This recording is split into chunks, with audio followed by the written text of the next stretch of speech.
За өнөөдөр Алтайхан маань энэ хөрөнгө оруулагчдын чуулганы хийж байна. За урд өмнө бас байгаагүйгээр олон зочид ирсэн байна. За бүгд найрамдах хятад ард улсаас, Шинжаавуугаас, Гансуугаас, за Өвөр Монголоос гих зэргээр бүхэл газраас бас зочид ирсэн байна. За хөрөнгө оруулагчид ирсэн байна. Гадаад дотоод ер нь овоолтой бизнесмэнүүд бараг харагдаж байна да. Тэгэхээр энэ бол нэлээд өргөн далайстай ийм арга хэмжээ зохион байгуулагдаж байна гэдэг нь бол мэдрэгдэж байна. За тэгээ энэс хамгийн гол нь бид нар алтайчуудад хөрөнгө оруулалтыг авч үлдэх хэрэгтэй. Өөрсдийнхөө боломжуудыг илүү сайн танилцуулах хэрэгтэй. За тэгвэл боломжуудыг хичнээн танилцуулсан ч гэсэн энд одоо бас манай аймагт бол нэлээд олон юм сул талууд байдаг. Хамгийн нэгдүгээрх нь бол бомтын асуудал байж идэг. Ямар юм үйлдвэрлэж юунд ч хөрөнгө оруулсан байж болно. Энэ дахиад дараагийнхаа хүмүүст зориулагдана. Тэр дундаа Хятадын зах зээл рүү, за Европын зах зээл рүү ч гэдэг юм уу, Дундад Азийн зах зээл рүү, олон хүнтэй зах зээл рүү тэр бараа бүтээгдэхүүн гарах хэрэгтэй шүү дээ. Гэтэл өнөөдөр бидний хувьд бомтын асуудал бол үнэхээр чөдөр тушаа болж байна нэгдүгээр.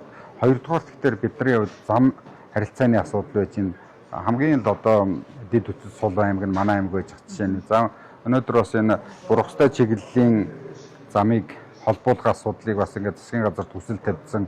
За бүгд найрамдах хятад ард улсын энэ одоо хөнгөлөлтөө зээл гэдэг юм уу эсвэл төсөлтгөө тусламжаар энэ асуудлыг одоо шийдэж өгөөч гэдэг хүсэлтийг бид нар бас засгийн газраар дамжуулаад бүгд найрамдах хятад ард улсад одоо уламжлах энэ асуудлыг бас ингээд өөрийн зүгээс болон аймгийн зүгээс хүсэлтүүд өгсөн байж энэ асуудал шийдэгдэх юм бол Алтай нурууг давсан одоо нэг одоо гацтай болох нь Бургастай чиглэл Шинжаавуугаартай гэсэн. За дараагийнх нь мөн одоо тэр наран систем бомб гэж ярьдаг. За энэ наран систем бомб нэгдснээрээ бол яг бодит утгаараа баруун талын коридор бий болох юм байгаа. За энийг тэгээд хүмүүс янз бүрээр шүүмжлээд нэг одоо алт хөгжин ч гэдэм үү эсвэл нэг дархан цаасгаар зэрэг сүйтгэх гэж юм гэж. Яг бодитоор ингээд үзэх юм бол тийм байхгүй юм байгаа. Зүгээр яг мушгих эсвэл нэг юм улс төрийн зорилгоор харлуулах юмнууд их явдаг. Тэгээ аливаа зүйлийг бас ингээд олон талаас нь хараад үзэх юм бол энэ бол хамгийн өрөөгөөжтэй Говьалтай аймгийн хөгжлийг одоо хурцсах ийм зүйл байна. Зөвхөн Говьалтай биш те баруун бүсийг.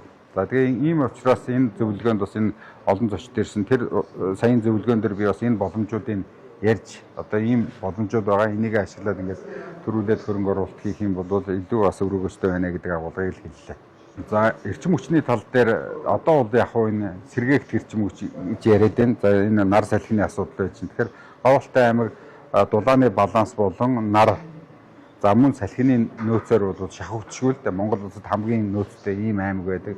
Тэгээ энийхэн талаар хийгдсэн бас судалгаанууд бид нар хийгдээл. Тэгээд тэр нэг хамгийн нартай хэсэгт нь одоо энийг бол сэргээгт эрчим хүчинд зориулаад одоо нөгөө толь тавиад ингээд бас өөрийнхөө эрчим хүчийг аваад цааш нь ингээд гадна дотн руу одоо экспортлох хэрэгтэй юм а гэдэг ийм агуулгаар ингээд газруудыг одоо жишээлбэл зөвхөн сэргээгт эрчим хүчнээр зорилгоор ингээд тусгай хэрэгцээнд автлаа. Бараг энэ чинь ухах гэж байна гэдэг. Ингээд яг ер нь бол сайн юмыг төрүүлж хардаг биш, саар юмыг төрүүлж харж аль болохоор ингээд хардуулж мушигдаг нь энэ хөгжлийн хамгийн том бас ийм чөдөр тушаа болж байгаа юм болов. Энийх нь нөгөө талд нь энийг иргэдтэй илүү сайн ойлгуулах нь одоо зөв юм байна гэж харж байна. За иргэд бол ингээд нөгөө нэг за үнэхээр энэ бол зөв юм а гэд ингээд яачих юм бол бас ингээд ойлгоо явдаг. Гэхдээ тэрийг ингээд ойлгох цаг хугацаа болон ойлгох мэдээллийг бид нар бас ингээд одоо сайнд явахгүй бол тэр муу мэдээ төрүүлж хүрдэг гэдэг юм уу эсвэл одоо сөрөг мэдээлэл төрүүлж хүрдэг нь жоохон юм ажил саадалдаг. Манай аймгийн хувьд нэгдүгээр замын асуудлууд байж байна. Хоёрдугаар тэгэхээр за ингээд хөдөөний багуудад сүлжээний асуудал байж байна. За мөн одоо ингээд энэ сая өөрөө чи ярьдаг тэр одоо амьдралын өртөг өндөр болж байна. Бараа бүтээгдэхүүн өндөр болж байна. Малын гаралтай төвхийд үнэгүй болж байна. Зэрэгээр маш олон зүйлийг ярьж байна. 20 жилийн өмнө хоньны нэхий үнэгүй байсан. Өнөөдөр адилхан байж байна. Яагаад энэ дээр ганц үйлдвэр барьчих болдгоо юм бэ гэж байна. Яг энэ нь бас л нөгөө цаашаа ярих дээр энэ бомбын асуудал болоод Говьалтай аймгаас нэг хэдэн хоньны нэхий ачаар Улаанбаатар хотод очиад уршаа явуулах уу. За цаашаага ингээд хилээр гаргаа явуулах нь илүү үнэтэй байх уу гэдэг л асуудал байгаа шүү дээ.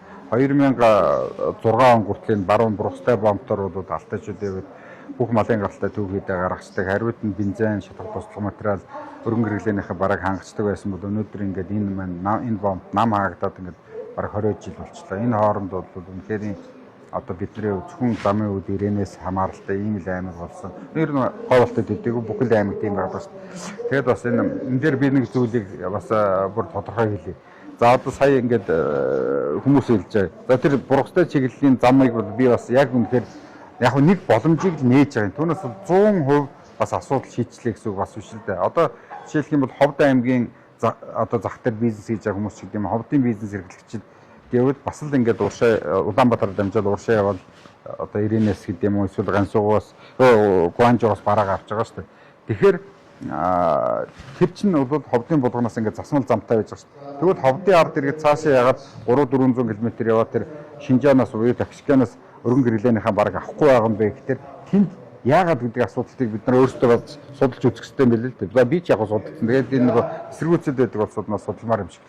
За миний хувьд яг энэ өнөөдрийн Говьалтай аймгийн хувьд энэ замын асуудлуудаа бас шийдчих юм бол энэ бомтын асуудлаа шийдчих юм бол ер нь бол бусад дагалдах зүйлүүд нь бол өөрөө урсчих гэж харж байгаа. Яг л өөрөө урсчих нь гэхдээ нэгд зам дэд үтсийн асуудал, бомтын асуудал чөлөөтэй болчих юм бол энэ одоо дагалдах бүх одоо энэ уул уурхайн бизнес, малын гаралтай түүхүүдийг боловсруулах, за мөн одоо энэ Орос хятадыг холбосон коридорыг дагсан одоо тэр өстой бензинээс колонкоос ахуулаад дугуй засвараас ахуулаад энэ дагалдах бизнесүүд бол сэргэгчгэнэ гэж ингэж харж байна. Тэгээ өнөөдөр бас энэ дээр тэр хятадын одоо Говьалтайтай буюу Монголтой хэлэлдэг одоо бүхэл одоо тэр өөртөө засгаа орнууд за мөн ингээд одоо удирдлагууд нь ирсэн байж гин гэдэг бол энд их ач холбогдол өгч байна гэж ингэж л харагдаж байна. Тэгээ энэ маань улам өрөөгөөчтэй байгаад одоо бидний бас ингээд шийдэж чадахгүй яриад явдаг. Тэгээд нэг жоохон ингээд нэг нөгөө талаас нь хэдэн нөхдүүд эсэргүүцэхтэр гэдэг юм уу хэдэн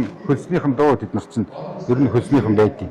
Тэд нар эсэргүүцэхтэр л тэгэл тэрийг ингээд дагаал шийдрүүдийг зогсоогоод байх юм бол хөгжил хизээч ирэхгүй. Тэгэхээр хөгжил гэдэг чинь зөв шийдвэрийг зөрөгтэй хийгээд явахыг одоо хөгжилд ингээд түргэн хөдөлт юм билээ. А тэгхгүй ингээд эргэж хургаал байх юм бол хөгжил хизээч ирэхгүй. Тэгээ энэ засаг төрийн шийдвэр нь ч гэсэн тодорхой байгаад нэг гаргасан шийдвэрээ зөрөгтэй хэрэгжүүлээд явахгүй бол өнөөдөр Монгол улс маань иргэн тойрныхоо бүс нутагт хамгийн хоцрогдсон улс болж байна. За тэр хүнийхэн дундаж наслалт боловсрол дэд үтс ингээд хоошоо авахар доошоо орж ирснаас зөрөгтэй шийдлүүдээ гаргаа явах нь зөв гэж хэлж байна. Хөвлийн дараагаар нөгөө таахан захирамжаар малчин тухайн үеийн ажлын хэрэгжилт явц дээр бол ажлын хэсэг байгуулсан. Таны хувьд бол ажлын хэсгийг халагчаар хөндлөсөн байгаа тийм. Тэр энэ ажил ер нь цаашдаа хэдэн яаж хөгжих вэ? Ер нь малчны тухай хэрэгжилт. Гэхдээ яг энэ малчны тухай хууль биш л дээ. Энэ хөдөө аж ахуйг яаж өөрчлөх юм бэ гэдэг асуудал дээр байна. За тэгээд их хурлын даргын захирамжаар гарсан ажлын хэсгийн зорилго энэ хоцрогдоод байгаа, хөгжихгүй байгаа хөдөө орон нутгийг яаж хөгжүүлэх юм бэ? Ямар шийдэл гарц байна вэ гэдэг ийм л одоо ажлын хэсэг юм байна. Тэгэхээр сумыг яаж хөгжүүлэх юм, малчны амьдралыг яаж сайжруулах юм, хөдөө орон нутагт яаж энэ аймаг орон нутагт хөгжлийг авчрах юм бэ? Яг өнөөдөр энэ байгаа байдлаараа байгаадах юм бол Монгол улс чинь ганц Улаанбаатар гэдэг улс боллоо. Тэр хөдөө орон нутагт тэр залуучуудын гэр бүлийн асуудалч тэр хүндэрчлээ. За тэгээд энэ малын гаралтай түүхийд нүнгүү ганцууд нэг жоох ойрхон болчих юм бол баг хөдөө малчингүү болоод хөдөө орон нутгийг зүгүрч сая ингээл бүгд л одоо бид нар ингээл ярьж байхад нэг ойлгомжтой юм байна шүү. Нэг энэ голд 20 жилийн өмнө 20 айл байсан бол өнөөдөр 5хан айл болсон байна энэ голд. Тэгэхээр энэ малчтын тоо ингэж эрс цөөрөөд за тэгээд нэг жоох асуудал үүсэнгүүт сум дээр явж байгаа аймаг ороод тэгэл Улаанбаатар руу нүүчж юм л да. Тэгвэл тэргүй тэнд маллаа сайхан амьдарч чадахгүй байгаа юм чинь тэр хүмүүсийн хувьд нүүхэн зөв.